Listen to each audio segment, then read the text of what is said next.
Eric, well, thanks once again for letting us camp in your backyard. When there's when the cryptid doesn't necessarily have a place, your backyard's just really comfortable. Always welcome. Always good to have you guys here. Have a little fire going. Get some marshmallows out. God, it's the best. I'm sorry. I'm sitting like nervously in this armchair because I don't know what this cryptid's going to be. And Eric, I keep picking the grass out of your lawn. There's a little circle around me. I see that little bald spot. Yeah, that's okay. I'm sorry. That's fine. Just nervous. Well, honestly, you should be nervous because I have the cryptid right here with me. What? I brought my laptop computer because this is kind of it's the general idea. Okay. I know it makes no sense. Is the laptop a cryptid? It could, I thought it was in a way. Pocket. No, it's so. How many episodes are we into this? And now we're starting to do abstract concepts of cryptid. Yeah. All right. Today I want to tell you about a couple digital or AI cryptids. They're cryptids for the new millennium as we kind of we're kicking off the new year, Dan. Okay. All right. AI cryptids. Yeah, as we move into 2026, we're also moving into a new world of cryptids for this episode. Next week will probably just be another Bigfoot type Monster. thing, Yeah. Something giant. Like a cool thing with folktales and like hundreds of years of history. Yeah.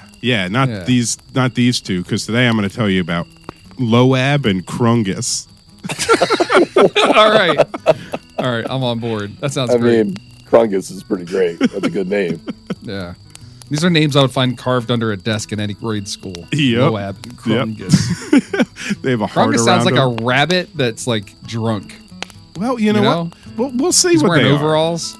We'll see what they are. Are they paired up together? No, Like they're two separate, but they could be in the future. Who knows? Oh. We'll see. Okay. It's Greg's Cryptid Corner, where mysteries abound. Bigfoot, Mothman, monsters, let's see what we found. Hey, and welcome to another episode of Greg's Cryptid Corner, a podcast about monsters for weirdos. I'm your host, Greg. Happy New Year's, Dan and Eric. How you guys doing today? Thanks. I'm a little scared to find out about the ghost in the machine. If that's what this is about. But I'm doing good. Good, I'm Eric. doing good. Yeah, I'm getting my New Year's resolutions going. Just, not to urinate outside. All right. You already failed that one, but I guess it's New Year's Eve, so it hasn't started yet. Yeah, I got a half hour left or so. Yeah. I'm peeing right now. Nice. Well, yeah, so I figured since it's New Year's Eve, like I said, we're entering a new year. Might as well do a weird cryptid concept because even cryptids can move into the future, into the modern era, right? Yeah, sure.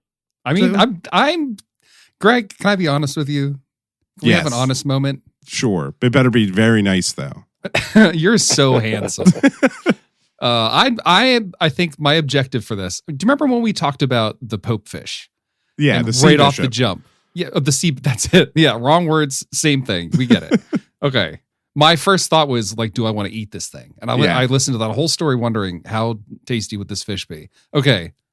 I'm not convinced that this is a cryptid. Well, from the jump. So that's I'm going in with that in mind. Yeah. I've got an open mind, but I'm definitely hesitant. But I'm really curious where this is going to go. And I do like that there's two examples. That's kind of cool. Yeah, I like Crungus. Sounds like something I'd pick off my scalp. I think I'm with you guys in this, but we can't live in the past. We got to live in the future sometimes. That's what you said before. Yeah. Okay. No, I'm in. I'm excited. And I think there's a good discussion to have on them afterwards. After you kind of learn about the two, I'll let you know where they came from, what they look like, things like that. And then we'll kind of get into a more of a, I don't know, philosophical discussion maybe. Who knows? We'll see where this goes. What we can squeeze into 25 minutes, right? Who knows? I'm just picturing like the digital gremlin that gets stuck in the phone. Gremlins 2. Now that's a cryptid. So you want to hop in and we'll start with a little discussion about Loab. Yes. Beep, bop, boop, boop, beep, boop, boop, boop, boop.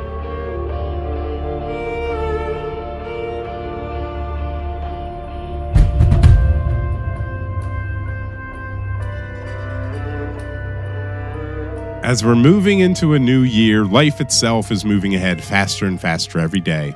AI technology is on the rise, and with that, we're moving into a new state of monsters.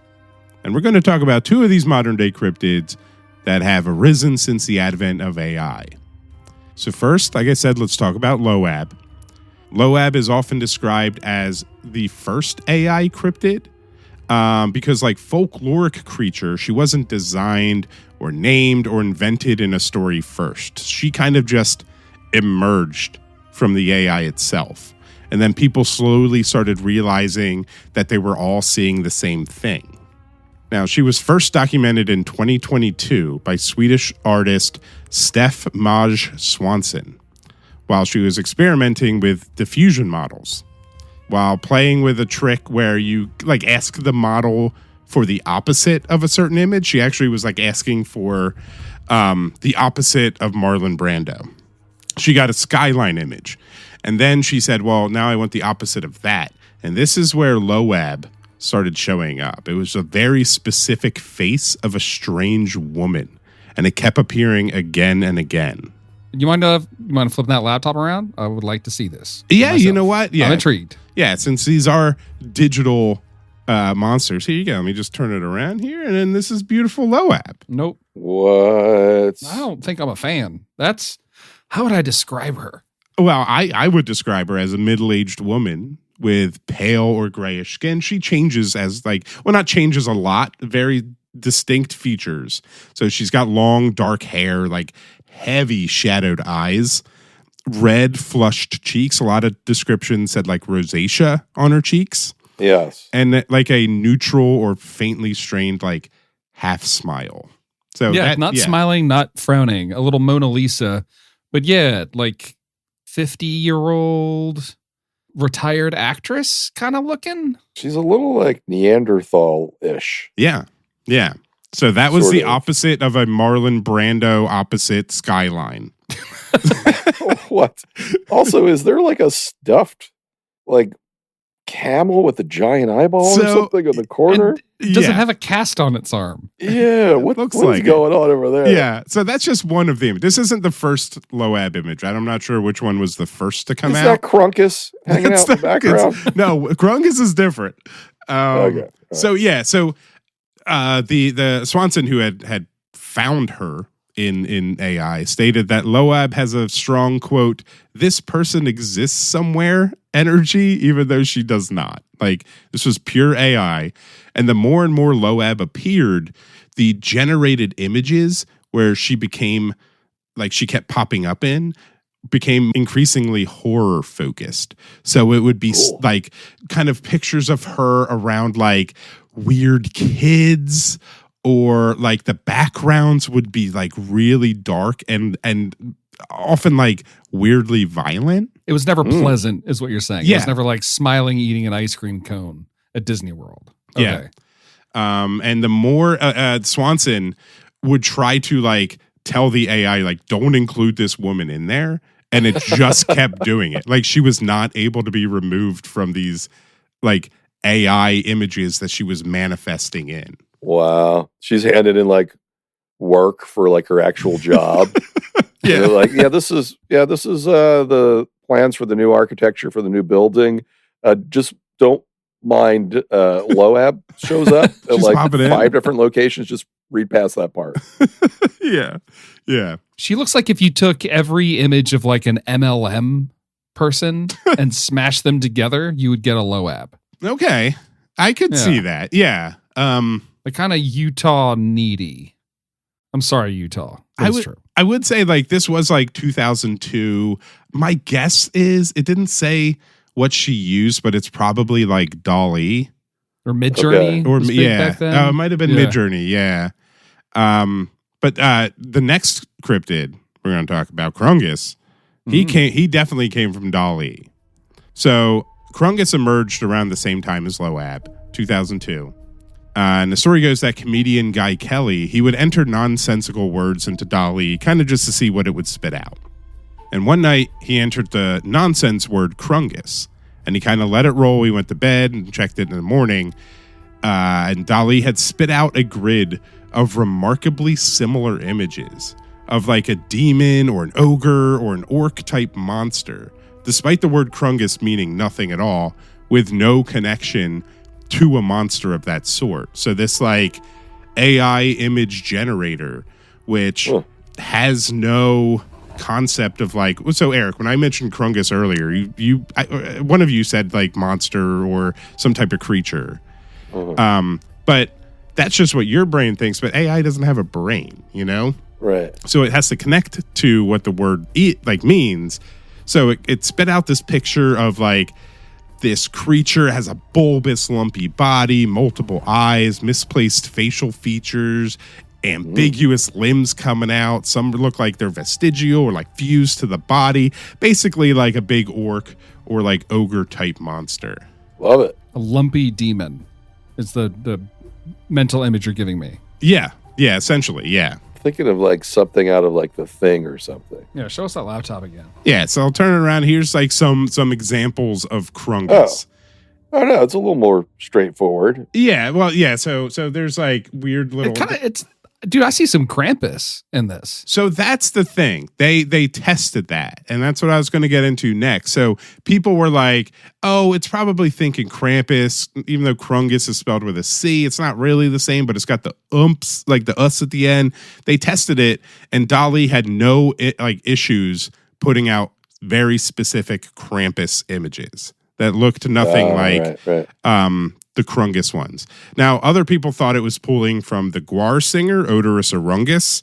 But again, like, I don't know. That's kind of a stretch.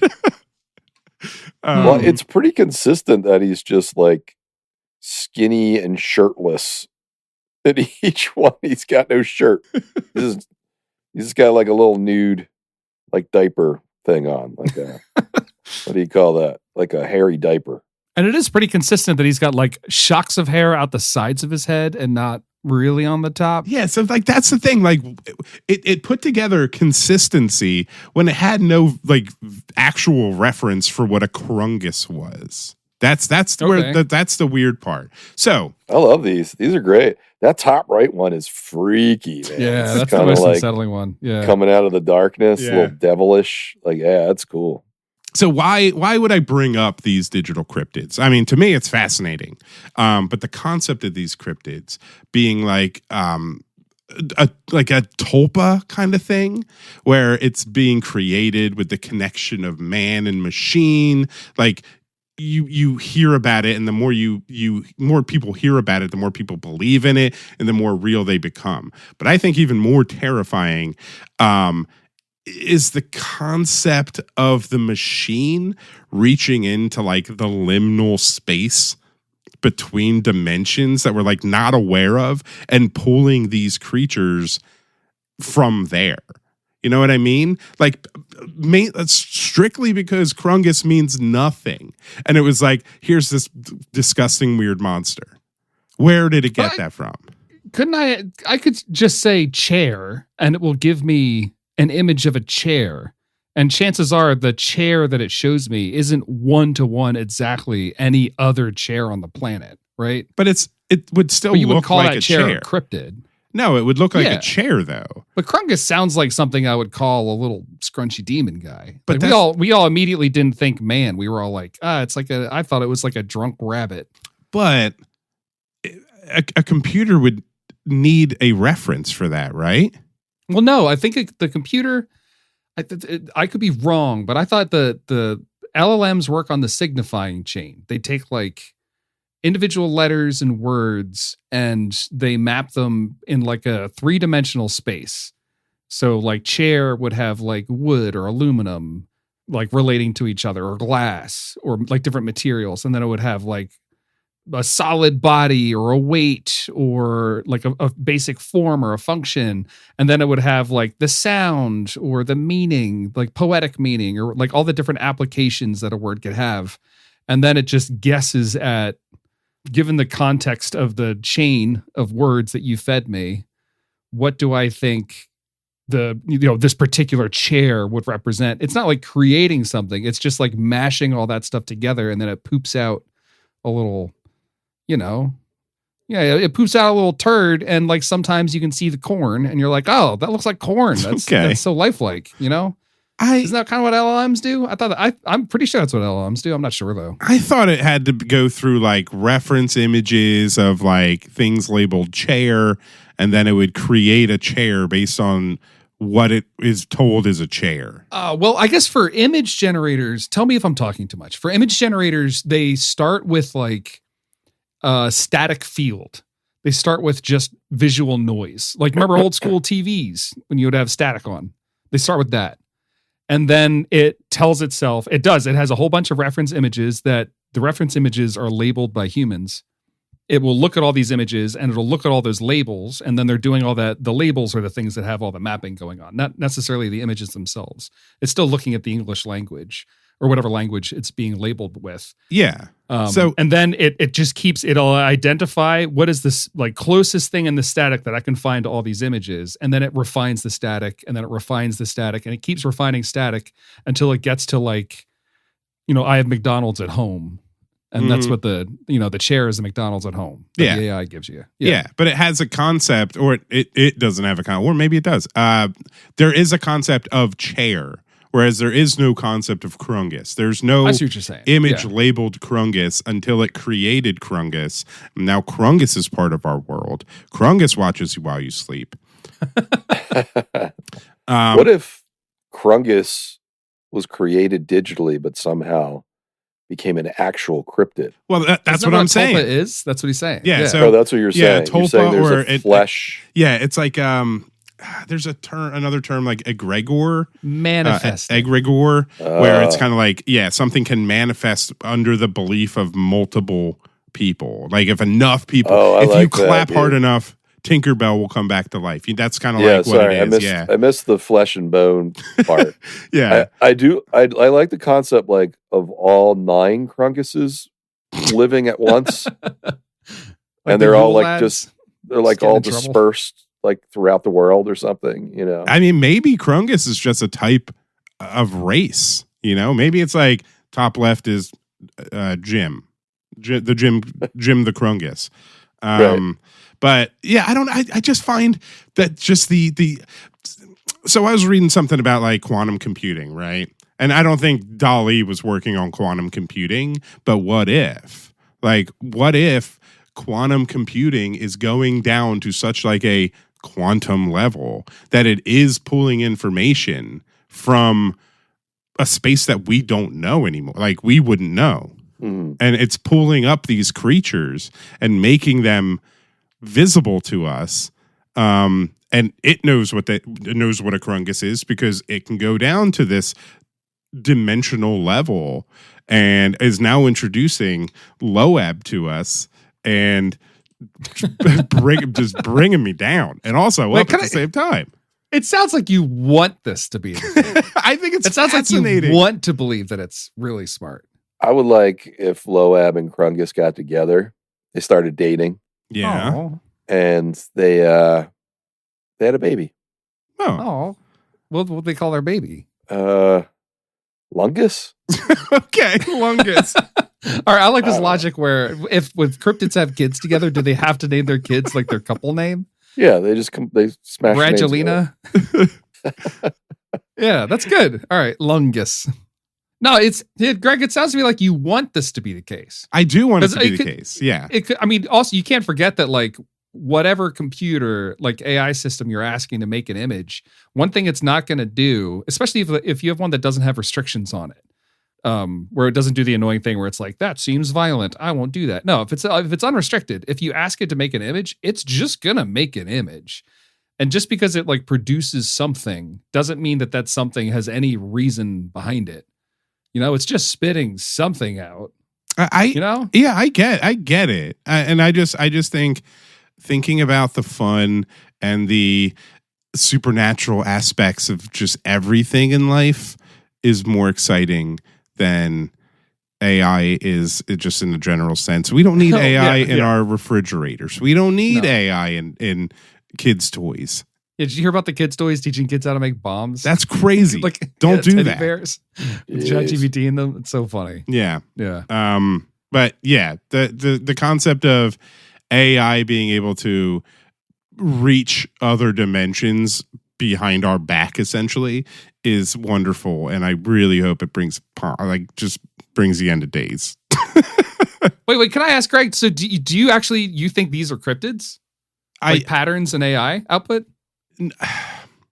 I'm not trying to pin you to the wall. I'm having fun with this. No, yeah. But I do want to know. Yeah. I do want to know. So I don't know. I love the idea of it, and I don't want to say yes or no because I don't really. It's a sticky wicket with these two because they're completely digital.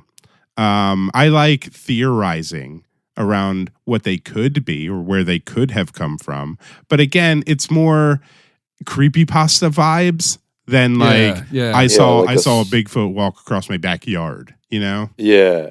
Like a Slenderman man type thing or something. Yeah, so that's part of it, right? Like Slender Man started online and then he became this sensational being that now kids are stabbing each other over. Yeah. You know, like it has come into the real world. Not necessarily Slender Man himself, but the concept of Slender Man. And concepts can sometimes be worse than the creature themselves. Dude, I'm kind of maybe a little convinced with that line of thinking. With that line of thinking, maybe I'm a little convinced.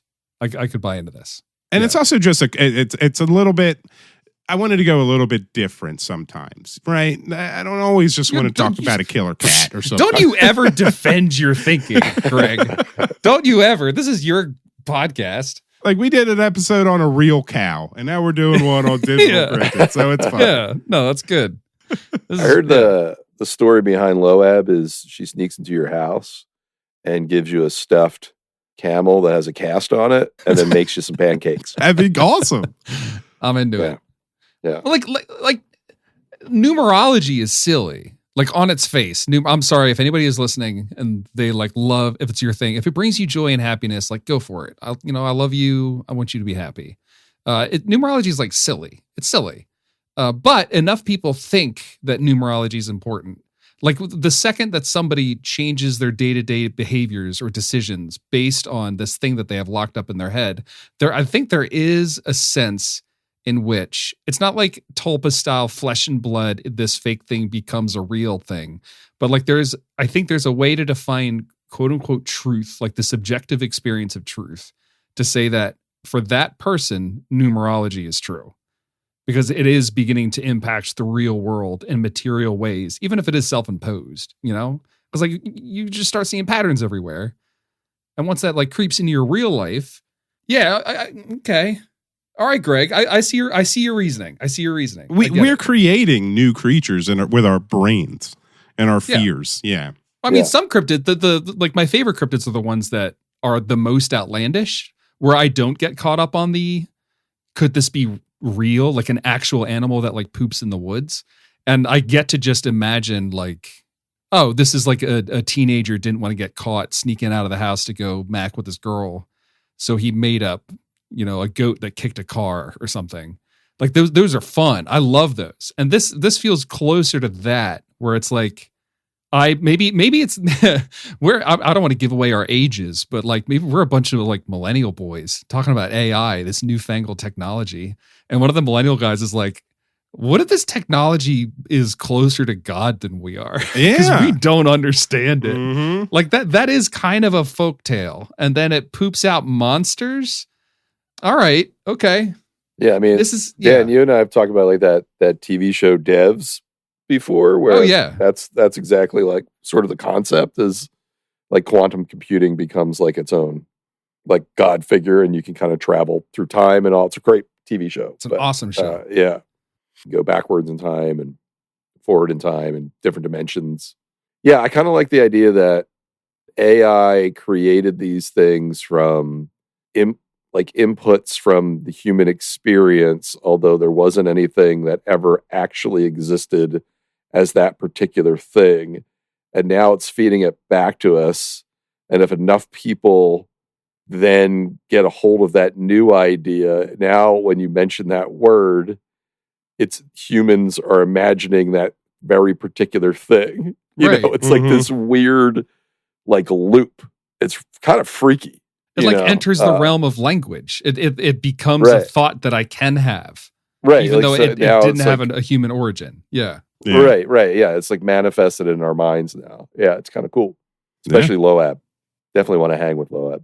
Yeah. Loab seems cool. Loab, I feel like if you ask Loab, what's your secret to good health and a long life? She'd be like, handle a whiskey a day. For sure. Yeah. Pack of cigarettes. Yeah. Yep. Yeah. It won't be great for you, but it'll do the job. So that's kind of the discussion on AI cryptids. Just a little something to AI cryptids. Huh. Just when I thought I'd heard it all, dude. Yeah. What a fun curveball. This is what we're doing on this show. We bring crazy ideas and we make them real, and we're gonna live with a weird looking woman. Greg, Eric, I owe you both an apology. I came in overly skeptical. I wasn't expecting a fun philosophical twist halfway through. This is what we're here for, Dan. We got metaphysical with this. That's nice. Yeah. That's nice. I like that. Yeah, before we kind of head out, we know new reviews, but we do have a couple comments on Spotify, and I got an awesome DM, which kind of fits with this episode, actually. So on Spotify. It's just Loab reached out. Yeah. I know what you're doing. I know you're talking about me in advance. Yep. On Spotify, on our Is Santa Claus a Cryptid episode, D. Bauman Jr. left a comment. 5 stars, great episode. So that's a good one. And he Thanks, D. Bauman. I love you. 5 stars, great review. He also left a comment on, and I don't agree with this one, but he left a comment on our Sea Bishop episode, said, I love the Sea Bishop.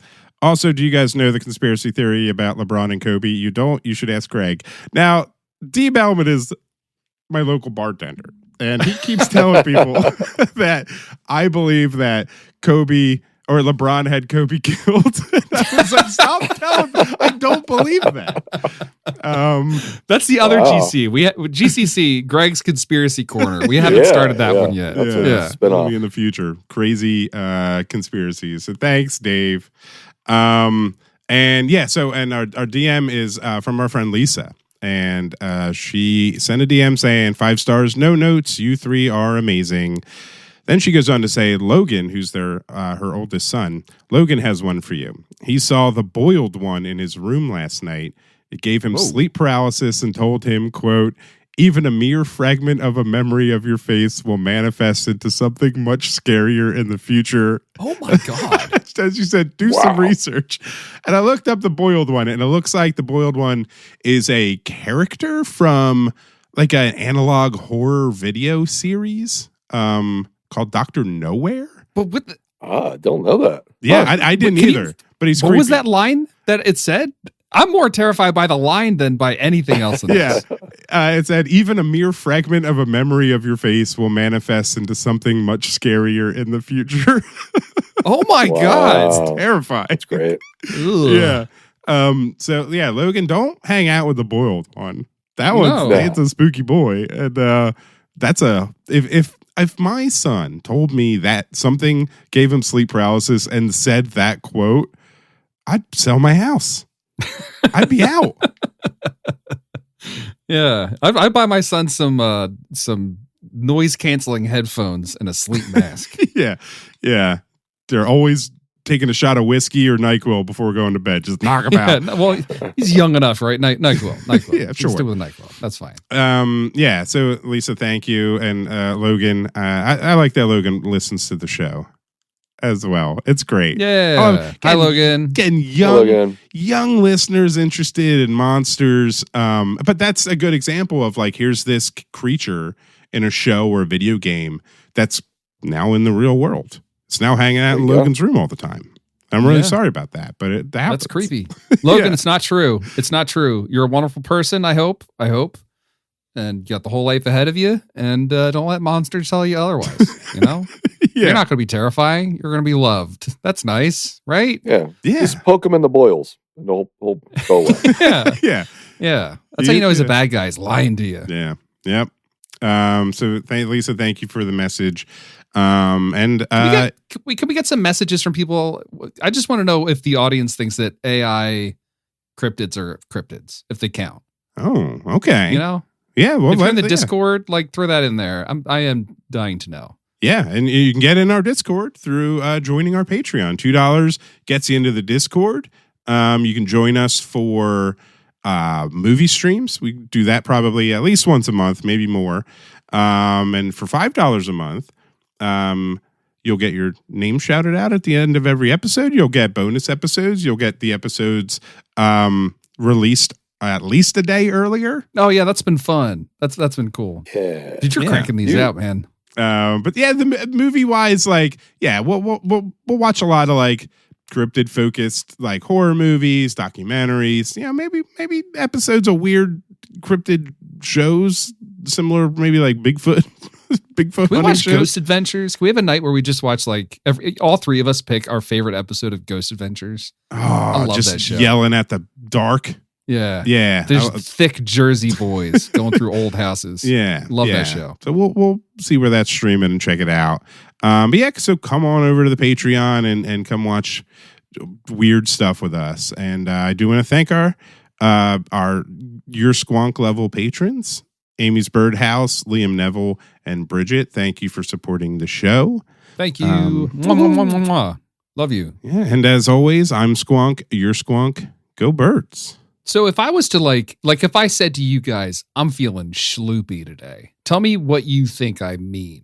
Well, I'd probably be, you would feel like a black and white dog because it's very similar to Snoopy. No, that's true. I guess that's true. That's not a good example.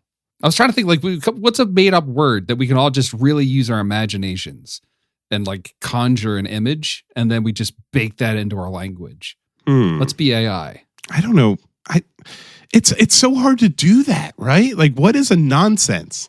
Maraftus. My brain always thinks everything's a monster, but a Maraftus, maybe that would be some sort of insulation for like above your ceiling, but like below you, like between your attic and your ceiling. Oh, like a spray foam or something? Like some sort of thing. That's good. I was thinking like a mushroom with a little like sprout of leaves that grows out the top. Oh, is that the whole mushroom and the leaves? Is that a Maraftus or is it the little leaves that pop out? That's the Maraftus of the mushroom. Oh, I like that better. Yeah, what you said. Yeah. Maybe that's what's harvested and shredded to turn into ceiling insulation. Oh, maybe it's full circle. I thought it was like a ligament. Like I tore my Maraftus last week. Oh, that's the best one. That's the best one. That's close enough to like meniscus. Right. Yeah. Right. Interesting. Your Maraftus is in your butt. You tear it if you get out of bed too fast. You tear your Maraftus. It's your butt ligament. Yeah, it's your butt ligament. Oh man, it's the ligament that holds your two cheeks together. If you tear it, they just fall apart. I'm shocked I haven't torn my Maraftus yet. Actually, they say you tear your Maraftus when you sit too much. Yeah, it's bad. It's bad for your Maraftus. Yeah, if you try to light your farts on fire, you could really tear it. You're gonna burn that Maraftus off.